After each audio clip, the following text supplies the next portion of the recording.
Welcome everybody again to the nationwide prayer campaign to end abortion. This is Karen with John Leaps. We're going to have Zach King as usual on every Wednesday. Today he's going to do question and answers again because it's so popular. So let's go pray now. God bless you.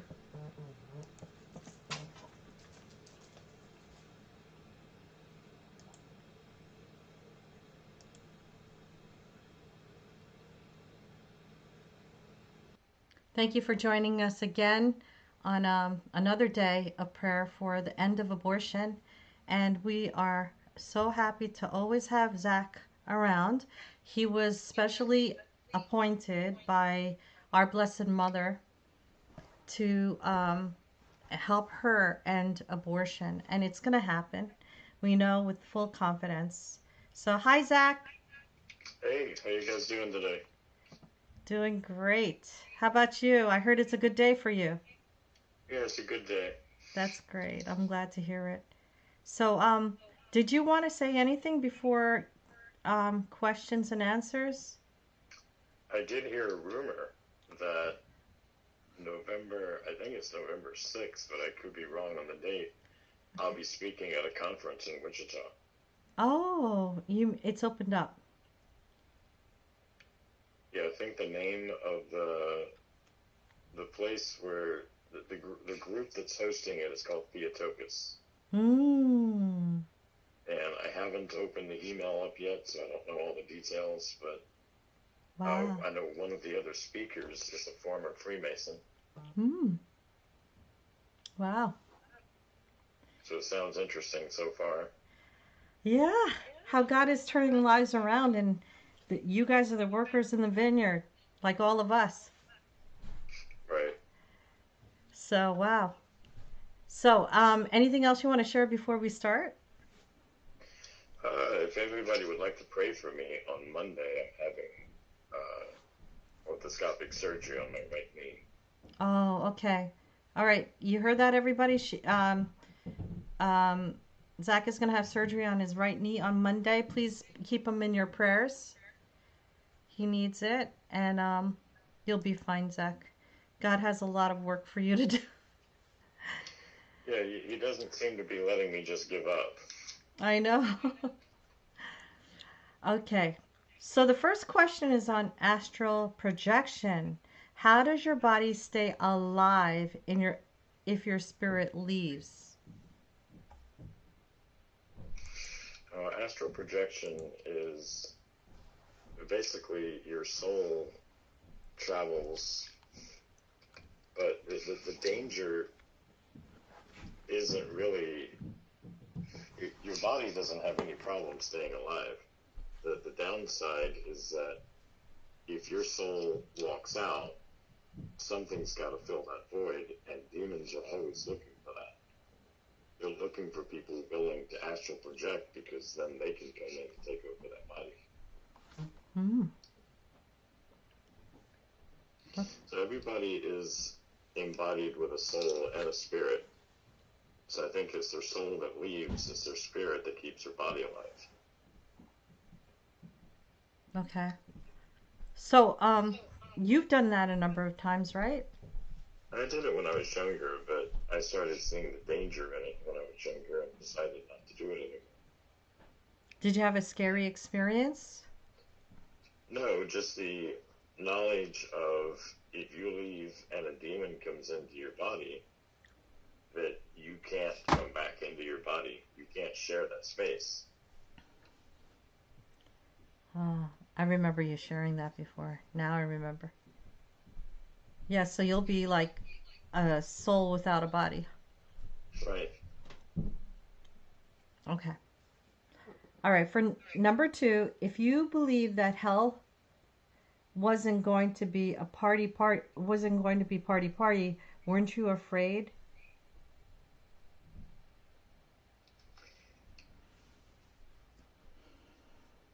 Well, I wasn't positive that hell was real for a long time. The story in the Bible of God isn't the only story about God. There's other people that have their own versions, and every culture has a story about God.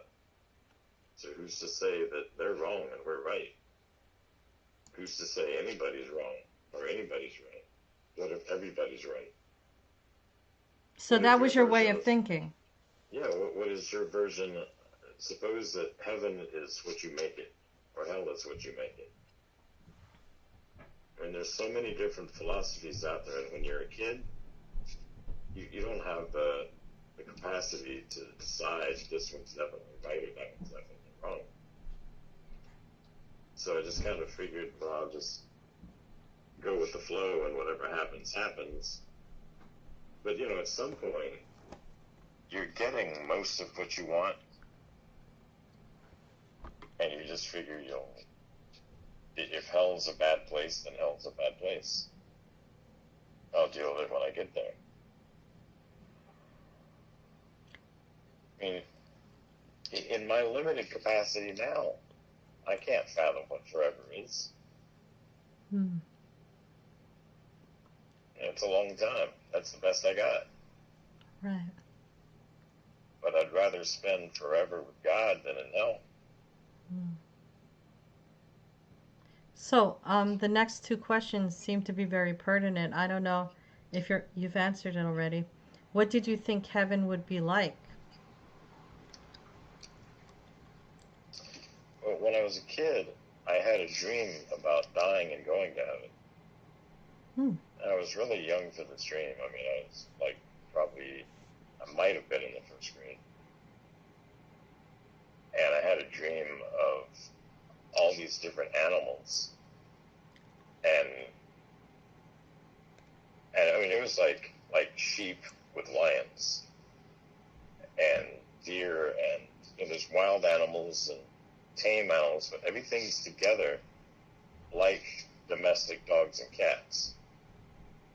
Like nobody was attacking anybody, and everything was peaceful. And it was beautiful flowers and plush grass, and it was just a beautiful place to be. And I didn't really have a concept of what heaven was really like. But it seemed nice in the opposite of what hell would be. And if you've ever seen the movie Constantine, that seems pretty close to hell. I remember seeing that movie, yeah. What is this called? So when you were in the midst of being a wizard, did it really matter to you? Or, I mean, like, were you just living in the moment at the time?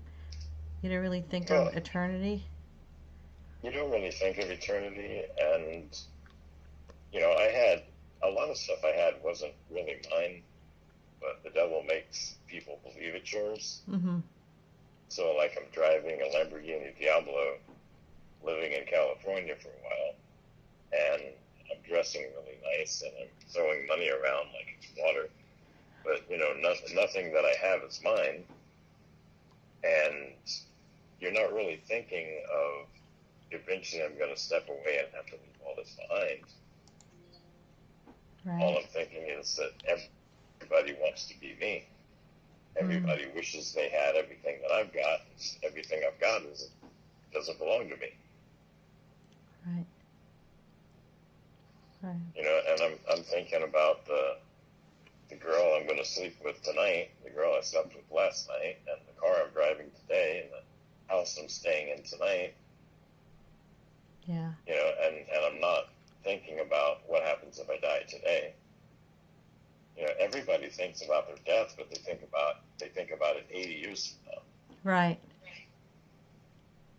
Right.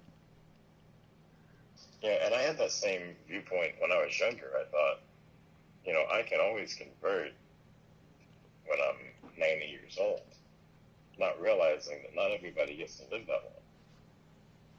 Right. You're just really fortunate. Right. Have you ever heard of a skinwalker? I don't think so. I don't know what that is either. Have you ever saw a shapeshifter? Yes. I don't even know what that is. I went to a Native American event. I was probably in my early 20s. And they told us we were going to see some shapeshifters. And I had a friend tell me not to drink anything and not to eat anything when I was there. And so I didn't. And I assumed that it was because they were going to put like peyote buttons or acid or something in my food or drink, and that would make you see stuff that's not really there. And then there was a section that you had to go in, and you had to take off your shoes and socks and walk around like that.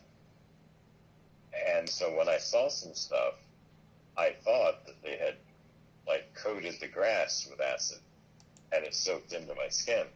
So when I went to a different event and they told us to take off our shoes and socks, I was like, no, I'm going like I am. And I thought that they would just kick me off the property, but because I'm the High Wizard, they let me come in. And I still saw the same stuff, so I wasn't hallucinating.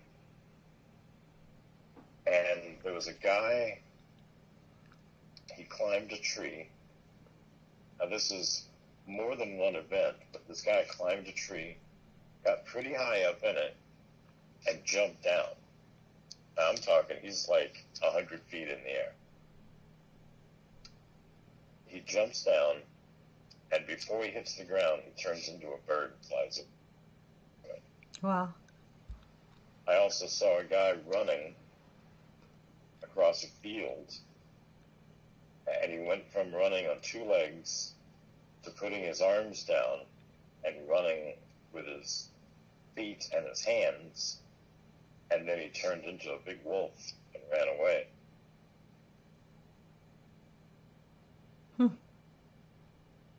And I had another friend that said that he went to one of the same events that I did, and the shapeshifter he saw turned into a bear. Wow. So what happens in those cases? How does that happen? I'm pretty sure that the person's possessed. Hmm. How else could that happen? Hmm. And Satan can do some amazing things, and he wants you to worship him. Right. There's also a case of there's a condition called being inhuman, and it's usually done by teenagers, and they embrace vampirism or werewolves or some condition like that. And then sometimes they use drugs to put them into a certain state, and they go out and do things, and when they come back home, they have no memory of what they've done, but they might have a bloody knife in their kitchen, or blood all over their clothes. And a lot of them have no idea what they're doing when they go out. So why do they do that? Is that some sort of power surge for them? Yes. And they have a cool story to tell. Wow. And in their story, they can be honest and say, I don't know what I did. I just came home and I was covered in blood. You know, and the other 12 friends are like, oh, that's cool, that's awesome. And it's like, is it really? I mean, now somebody possibly doesn't have a sister or a mom or a dad. Right. Wow. Because you had to go out and do a cool story. To them, it's cool. Right. Why couldn't you keep any of the money, but some people can, like rock stars, for example? Rockstar signed that deal. I didn't sign a deal to have $87 million. I was given $87 million as like an illusion. I have a mansion, I have a nice car, I have 12 nice cars. None of my cars belong to me, though. What I really had at that time was a Nissan Sentra. Most of my clothes were ripped jeans and rock and roll t-shirts. That was the stuff that I owned. The money I didn't own. I didn't earn it. I didn't do anything for it. I was just given a fat bank account, so I had the illusion of being rich. And it depends on where you saw me. If you saw me living in Tallahassee, Florida, that's where everybody saw the real me. So they saw my apartment was in Frenchtown. That's the ghetto of Tallahassee. It starts one block behind the governor's mansion. So, if you saw me in real life, then you saw me wearing a Metallica t-shirt, flip-flops, and ripped jeans. But if you saw me in my High Wizard getup, then I was possibly staying at a condo in Atlanta, driving a Lamborghini Diablo, wearing an Armani suit.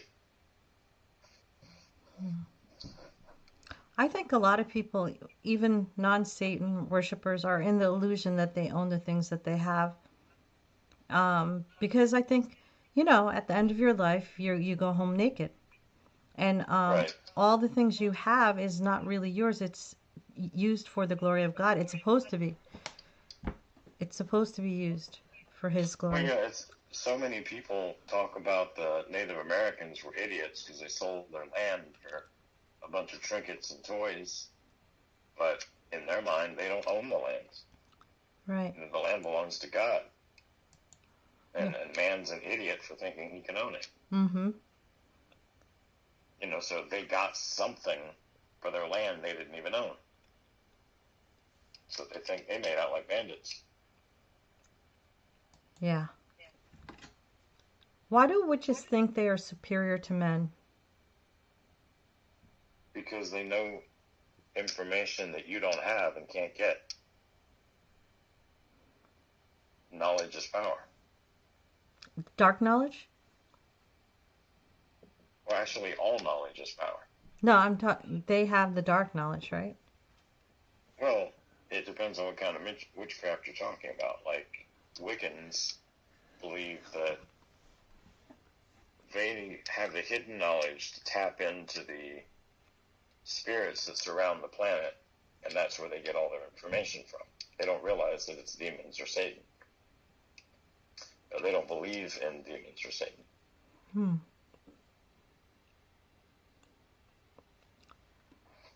But they have the knowledge that you don't have and can't get unless you use one of them. It all ends up because of power. You described women that were on the floor during the abortions. Were they born and raised in covens? Some were, not all. Are anyone there forced to be there or kidnapped or? At the actual coven meetings, no. Some young kids are there, but it's because their parents are there. And they don't watch the gruesomeness of the stuff that happens. The kids actually have contests to see who can stay up till 3 a.m. And if you can stay up the entire time, then you're given a special prize. But you're not shown, the gruesome activities that are happening. So what age do they enter the ability to see all these things? They must be young. 12 or 13.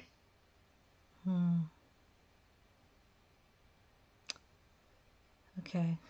Well, the next question is, are breeders all born and raised in covens? Not all, but some. What is a breeder? A breeder is somebody that has multiple babies for multiple abortions. Ah. So do you know what happens to that person? Are they totally possessed? I wouldn't say that all of them are totally possessed, but I would say a few of them are. And they're jockeying for a higher position in the Satanic Coven. So what is the highest position a woman can be?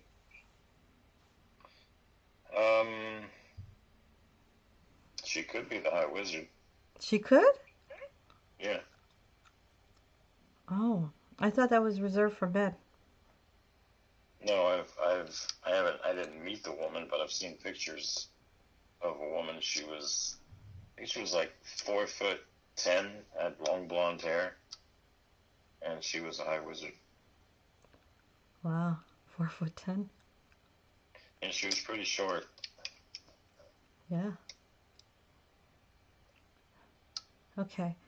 The last John Leap show, you mentioned that you heard that another high wizard was upset that he cursed your kidneys because he liked you. So why can't he remove the curse?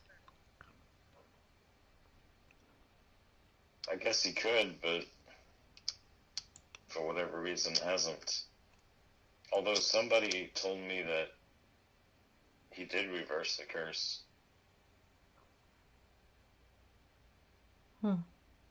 So even if he has reversed the curse, I'm still on dialysis. So maybe it also is, not all for the devil to blame. Like we have to take responsibility for our own part too. Right. Well, when I was talking to Jessa at the hospital, I said that I did a lifetime of bad food and drugs, and it's my fault that I'm dying. I did all this to myself. Right. I just didn't want her to hate God. Yeah, I mean, like a lot of us don't take responsibility for our action and we blame the devil, and that's not humility. Well, yeah, get the devil as too. Sometimes it is his fault. Mm-hmm. But sometimes it's your own. Exactly. And sometimes God's testing you. Mm-hmm. You got to use discernment and decide which one it is. Mm-hmm. And then once you've discerned, then you need the grace to accept. Right. I mean, if it's the devil, sure, stand there and fight. Stand up to the gates of hell. But if it's not the devil, you need the grace to accept it. Right. I know a priest that a few years ago I spoke at his church, and he told me that he had Alzheimer's, and that his prayer every day is that he has the grace to accept what's happening to him. Wow. Last I heard, he still had all his faculties. He's still doing all right. That's the way to carry a cross well, to accept it.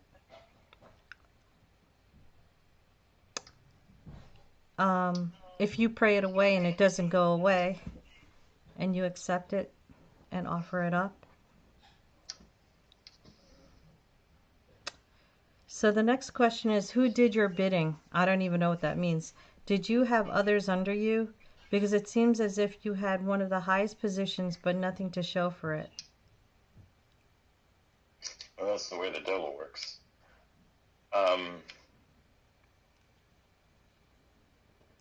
I had the Coven at my fingertips, I suppose. And all the high wizards did. And our Coven was over 1 million members strong.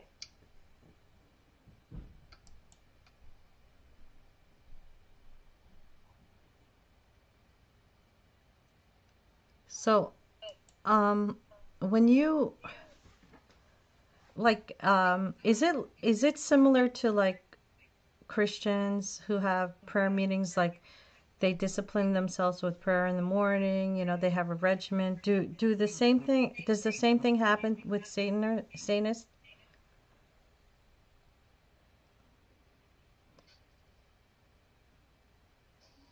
Like, do they have a prayer regimen? Or Yeah, like we have morning, noon, night.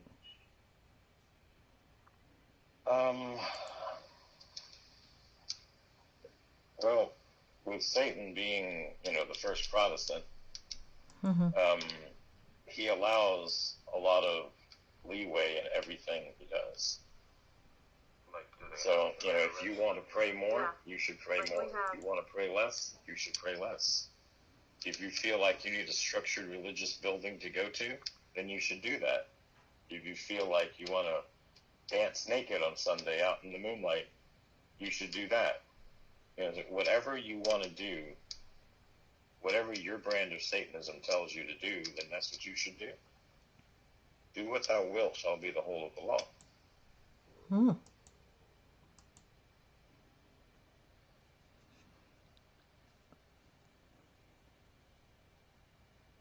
So I would tell everybody to give us questions, but it seems as if um, I'm unable to connect to chat right now. Unfortunate. I've never seen that before. So okay. Ready for the next question? Sure. Do you think President Trump's eyes are open to the real truth now in politics / evil?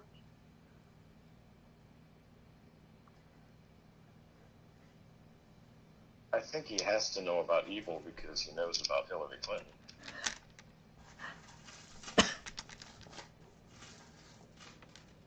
It's been well known in Washington circles that she goes to Satanic Coven meetings every month. Wow. And she clearly has a demon that hangs out with her all the time. If you want proof, the name of the demon she hangs out with is called Smirk. That's why her face looks like that. Yeah, she always has a smirk on her face. Yep.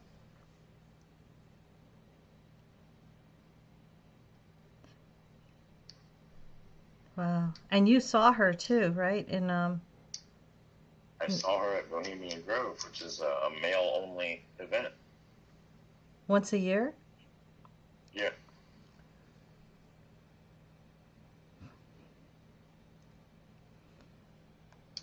Is she never mind. I don't want to ask a question. All right. Let's see what else we have here. Hold on. I just lost my place. Why do the occult have to let you know what they're doing? They show you in movies, etc., but why is that important to them? Well, they're making money on what they're doing. And it's kind of Satan's way of thumbing his nose at everybody. I'm right here. I'm doing this right under your nose, right in front of your face. And you can't do anything about it because nobody believes. It numbs people too, right? It desensitizes everybody to what's really going on. Yeah. Do you remember that? I think it was Netflix or one of the shows called oh, I forgot the name of it now. Something with the name Lucifer in it. It's a show called Lucifer. Yeah, Lucifer. Yeah. And then I remember Lucifer was the biggest name. Everybody would say Jesus or Lucifer and they'd say Lucifer. All of these talk shows that I saw and I was like, what are people thinking? I watched an episode of Lucifer to see what the draw was. Uh-huh. It is extremely well done. It's very glossy, really good music, really pretty actors and actresses, very well acted. And, the devil's got money, so, it was, my kind of show is like a buddy cop drama. Like I like NCIS and Bones and Criminal Minds. I majored in criminology and psychology, so all these kind of shows interest me. And I could see that if Lucifer wasn't called Lucifer and it didn't feature the devil in the show, I would watch it. Like I said, the shows are really good. I only watched one. Right. And I really wanted to watch the entire season. It's like 4 seasons long. I really wanted to watch the whole thing. Wow. But I had to discipline myself. It's like, I can't watch this show. I can't let a show named after the devil be in my home. Right, right. So, yeah, it's all enticing, you know. That's what he does. And the draw of the downside of that, in case somebody's thinking, well, what difference does that make, is that you'll be watching a show called Lucifer, and demons, which are plenty, will be flying through your house going, hey, he's watching our boss's show. He must be interested. Let's haunt his house. Right. Let's possess him. He seems interested. Yeah. We have to constantly be aware and doing spiritual warfare, but half the world doesn't even, they're not in with God.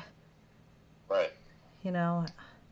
And that's what our job is. We look at the world and what is a comparison? Some people are in name only or born inside of a religion, and so they don't practice any their spirit. They're not equipped with fighting the way that Satan knows how to do best. He gets into your mind, makes you think thoughts and you think it's your own. And we're going to talk about that in a few minutes, by the way. Go ahead. My favorite conference to do is a spiritual warfare conference, but it is the hardest conference for anybody to put on. Yeah, I know. I heard. I was thinking of doing one with you and Father Anthony. When everything gets well, because I love that one that you and he did with a third person. Father Chris Crotty. Yeah, that was incredible.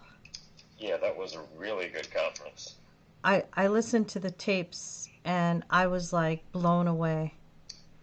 The woman that hosted that, her name was Zena O'Callahan, and I hear that she has never put on another conference since that one.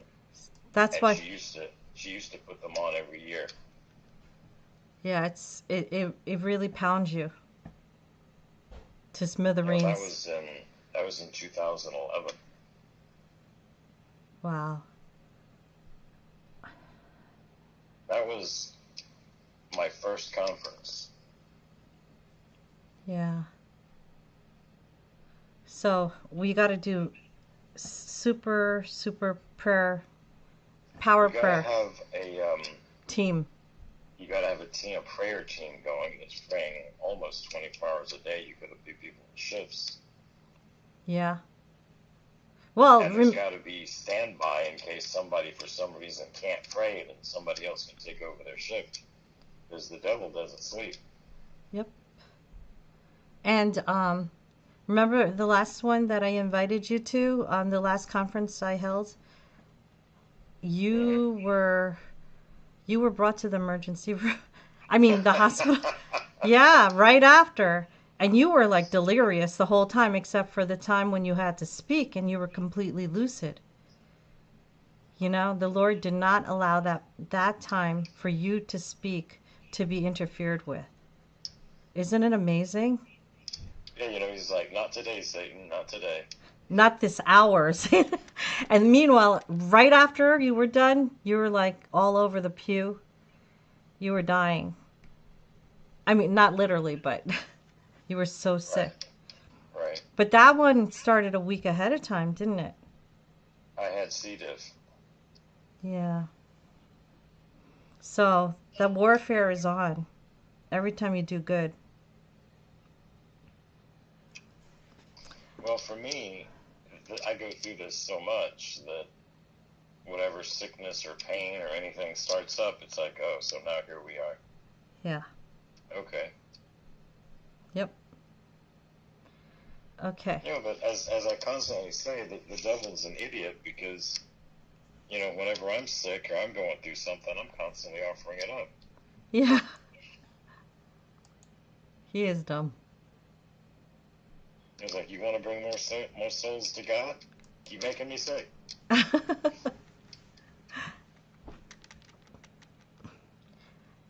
Why do the occult have to let you know what they... Oh, I read that one.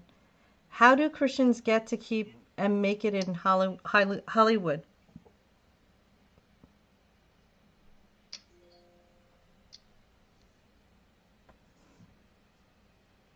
How many real Christians do we have in Hollywood? Far few. Was it Katy Perry, or who was it that said that she wanted to be the new Amy Grant? You told me. Yeah, that was Katy Perry. And since she didn't make it, she sold her soul to the devil. And she admitted it in public. Yeah, that's on an interview you can look up on YouTube. Okay. Grandmas, aunts, uncles, parents, tell your kids she sold her soul, and she talks about it publicly. You don't have to convince them. You have to just let them watch the video. So does Bob Dylan. He does too? Bob Dylan admitted it on 60 Minutes. Wow. And there was someone else, I forget. You were telling me. More than we can imagine, right? Yeah, there's tons of them. Some of them admit it in their songs, and some admit it in an interview. Remember Lady Gaga? She said she made an agreement with a man named Illuminati. Yeah, it was after one of her shows at a strip club. She walked out the back door, and there was a guy there that said he represented the Illuminati. Mm. And she sold her soul to him. Yep. And then she rose to fame very fast. Warp speed. How can the phonies stand to make the Christian rock? I'm not sure I understand the question. Wait, I think it was... Okay, how can the phonies stand to make Christian rock? Christian rock. If they hate Christians. Yeah, Christian rock. That genre. Yes, I know, but it's not a real genre. There's no such thing as Christian rock. All satanic music follows the same pattern. It's like a heavy bass and guitar up front. And if you look at the way Gregorian chant is written, which is music written for God, it follows the opposite pattern. So Christian rock is following the same pattern as the devil's music.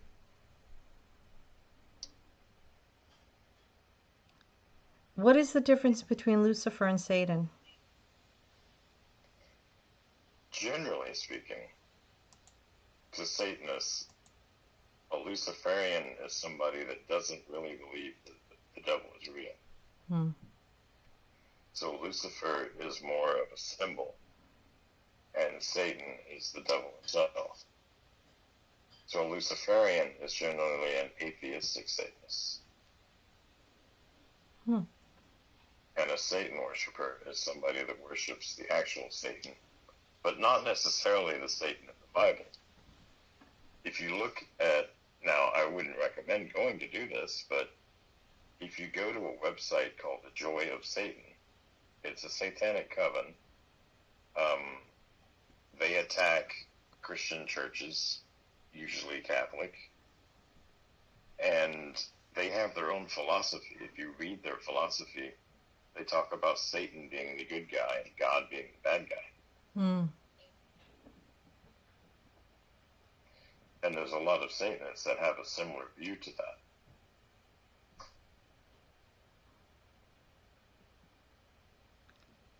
So how can the other side mimic your voice?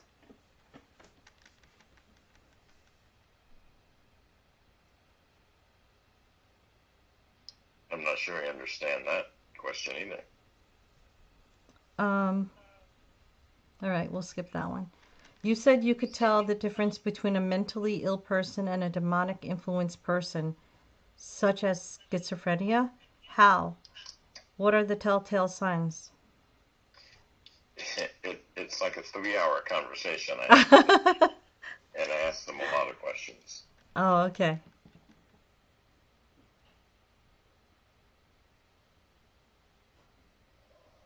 All right, it's like an interview. You take history, you talk to them. It really is, yeah. Yeah. I had a woman that she was being exorcised by a priest in Jacksonville, Florida. And he said, I can't figure out what she's doing. I can't figure out how she got possessed. And I said, what does she say happened? She says that she's a student and she goes to the gym every day and she works every day and she goes to school every day. And those are the only 3 things she does. And he's like, I need you to talk to her. So I was like, okay. So I'm talking to her, and I said, well, give me a breakdown of your week. I want you to tell me your week from Monday morning when you wake up, every single step you do, everything. If you're making coffee, if you're making pastries in the morning, every time you go to the bathroom, just pills you take, medicine you take, vitamins you take, everything from the time you wake up till it's Sunday night and you're getting ready to go to bed to get ready to get up again on Monday morning. So she starts off with Monday morning, and I get to go through this entire routine where she gets dressed and she goes to the gym. I said, what do you do at the gym? I work out. What kind of workout? I work out. What kind of workout is that? I work out. Are you stupid? I work out. And I said, aerobics, Pilates, spinning class. And she goes, oh, I'm sorry, yoga. I was like, okay, problem solved. Let me call Father. And she was like, oh wait, I haven't even started to tell you about my entire week. I said, you've told me enough. So I called Father back and I told him how the conversation went. And he goes, yeah, she gets mad at me every time too. And I said, yeah, so I defined the different types of workouts there were. I said, so then she realized that I was asking a specific workout, and it was yoga. And he was like, oh. He's like, she was swearing that she didn't do anything New Age, and she worked out. And then when he was getting ready to exorcise her, she said, well, I only practice the Western version of yoga. I don't pray to the gods and everything, or the goddesses. And he says, do you hold the yoga position? She's like, yes. And he said, then you're worshiping the gods and goddesses.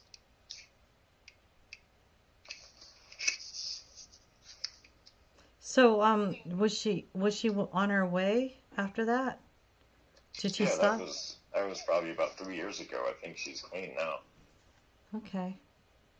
Good. Very good. Did I tell you about the guy that was talking about, I think it was his wife. He was thinking she was possessed because she had extraordinary strength. And I said, well, what do you consider extraordinary strength?